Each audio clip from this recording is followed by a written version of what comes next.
मतलब एक खुले एरिया ਦੇ ਵਿੱਚ ਤੁਸੀਂ ਨਾ 5-7 ਜਾਨਵਰਾਂ ਵਾਸਤੇ ਤੁਹਾਡੇ ਕੋਲ 1 ਏਕੜ ਜ਼ਮੀਨ ਹੋਵੇ ਉਹ ਵੀ ਕਾਫੀ ਹੈ। ਸਹੀ ਮਾਨੇ ਕੀਤਾ ਹੋਵੇ ਇਹਦੇ 'ਚ ਕੋਈ ਨੁਕਸਾਨ ਕੋਈ ਨਹੀਂ ਮਾਸ਼ਾਅੱਲਾ ਨਾਲ ਸਹੀ ਹੈ।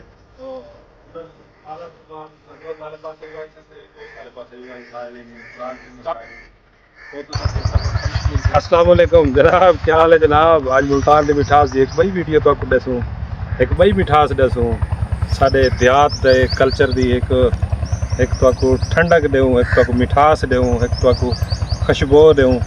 जो इत्थे जड़े ना मुल्तान दे विच जानवर पालन वाला कितना बहुत वड्डा शोबा है। ये शोबा इतना वड्डा है जो एक माशाअल्लाह नाल अगर ये मतलब सही माने कीता वने इहदे च कोई नुकसान कोई नहीं। ये माशाअल्लाह नाल नफ़ा है, नफ़ा ही नफ़ा है। ये तुसां दुध दी पैदावार दुध वाला करो काम तुसां जनाब, इहदे नाल तुसां क्या दिन अगर गोश्त वाला करो वो नफ़ा बख्श है। और तुसां वैसे जड़े ना बिन्ना दा करो, छोटे जानवरां दा करो, वड्डे जानवरां दा करो, उहदे च तुहानू बहुत सारा नफ़ा मिलसी।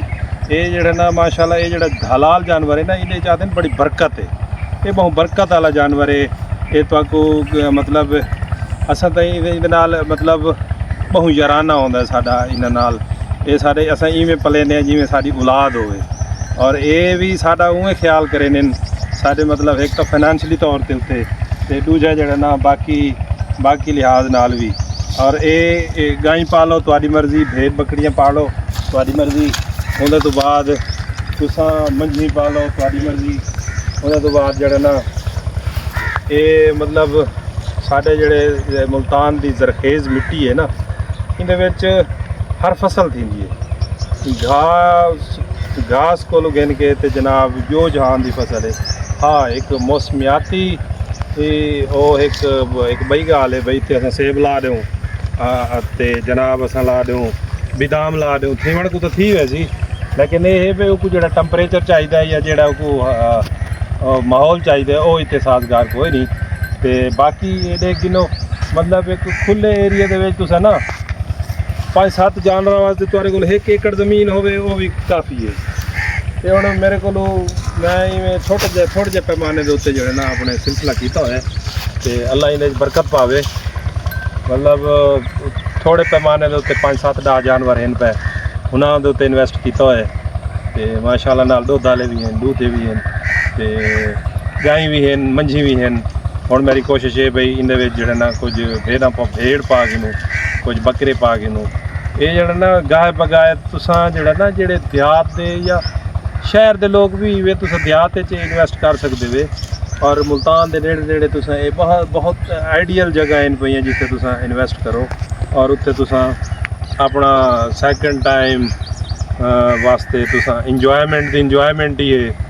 तो तुसां कोई 1-2 एकड़ ठेके ते गिन के जनाब जिहड़ा ना तुसां अपना सिलसिला कर सकदे हो। इनका किवें सिलसिला कीता वने तुसां दसंदे पैवे ना मतलब कुछ छोटा एक जानवर कीता वने वालों कितने दा मिलसी, क्या इन्वेस्टमेंट है वालों को, कितने साल तक पाला वने, क्या प्रॉफिट किवें, ये सारा प्रोसीजर दसे अहमद बेटा। ये जड़ा ना हर जानवर दी अपनी एक गां एक मतलब भेड़ है उनकी अपनी है मतलब तुसां को 2 महीने तक गिनो जानवर जी जी तां तुसां को पालो उनके जड़ा ना हुण जिवें कुर्बानी का टाइम है जी कुर्बानी के टाइम वास्ते अज तुहाडे कोल 5-4 जानवर खड़े होए तुहाडे साल दी जनाब जड़ा ना जिवें कुर्बानी मुकसी कुर्बानी तो बाद तुसां 2-3 जानवर 4 जानवर गिनो उहदे तुसां छोटे जानवर भी गिन सकते वे, बड़े जानवर भी गिन सकते। सही है। दुध वाले भी गिन सकते वे, दूधिया भी गिन सकते, दुध वाले भी गिन सकते वे। दुध वाले गिन के उन्होंने पालो, उन्होंने पालन तो बाद ना सही है उन्होंने को पालन तो बाद दुध वाले पासे भी आई सकते वे, गोश्त वाले पासे भी आई सकते वे। काम तुहाडे ढूहे अगर कट्ठे होवे ना ते तुहाकू सही प्रॉफिट मिलवे। अगर वाहना दा काम होवे 2-3 घंटे दे वजन ओ कितनी तक रेंज तक मिलवे होवे तुहाकू 80 तो 90 हज़ार दी रेंज विच दूधिया वाड़ा मिलवे सी, डूंदा ना हो सी। ते मतलब असां को अपनी ज़बान छड़े ने खीरा जानवर तुहाकू मिलवे सी। वो खीरा जानवर तुसां पालो साल दे विच जनाब तुहाकू 2 लाख रुपया देवे सी कमो पेश। अच्छा एक जानवर 2 लाख ना तो 1.5 लाख तो आराम नाल ही देवे सी। इवें ही अगर तुसां वड्डे जानवर दे उत्ते इन्वेस्ट करे सो तो उनका प्रॉफिट भी ज़्यादा है, छोटे जानवर ते इन्वेस्ट करे सो तो उनका प्रॉफिट लेकिन तुस पहले एक तजर्बाती तौर पर ना थोड़े पैमाने के उत्ते करके देखो ताकि तुहानू समझ आवे किस तरीके करने किवें इन्वेस्ट करने क्या इन्हें मसाइल हैं इन्हें चारे के मसाइल हैं इन्हें खुराक के मसाइल हैं वो तुस एक दफ़ा समझ गिनसो ना तो वाल तुस अपने शहर ही तुस कर सकते हो। लोगों ने भाड़े बनाए हुए हैं लोगों ने गोश्तदारे रखे हुए जानवर छोटे छोटे जानवर रखे हुए छत्तों के उत्ते जानवर पाली पैन लोग तो वो मतलब अपना रोज़गार चलाई पैन।